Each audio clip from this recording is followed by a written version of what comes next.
अगर हम arbitrage fund की बात करें तो इसमें भी फायदे होते हैं रेट कट के बाद? हाँ, बिल्कुल होते हैं।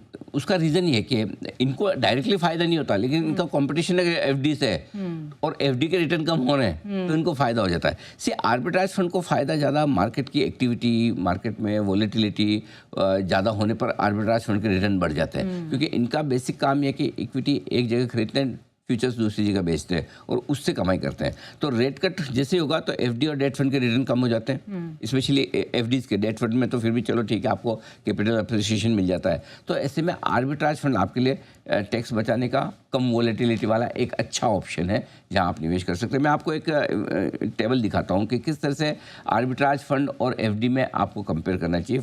फर्ज करें आपको 50-50 लाख रुपए का निवेश दोनों में करना है, ठीक है।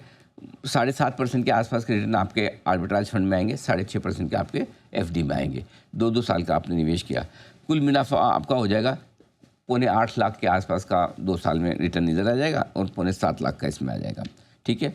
टैक्स लगेगा 12.5% आर्बिट्राज फंड में और एफडी में लगेगा 30%। तो रिटर्न एक तो इधर ज़्यादा है और टैक्स भी कम है। तो कुल मिलाकर जो आपको पैसा बचेगा वो 6,80,000 टैक्स काटने के बाद आपका बचेगा, अगर आप हाईएस्ट स्लैब में, और इधर 4,70,000, यानी कि करीबन 2,11,000 रुपए आपके ज़्यादा बचेंगे आर्बिट्राज फंड में, जो कि करीबन 33% हो जाता है।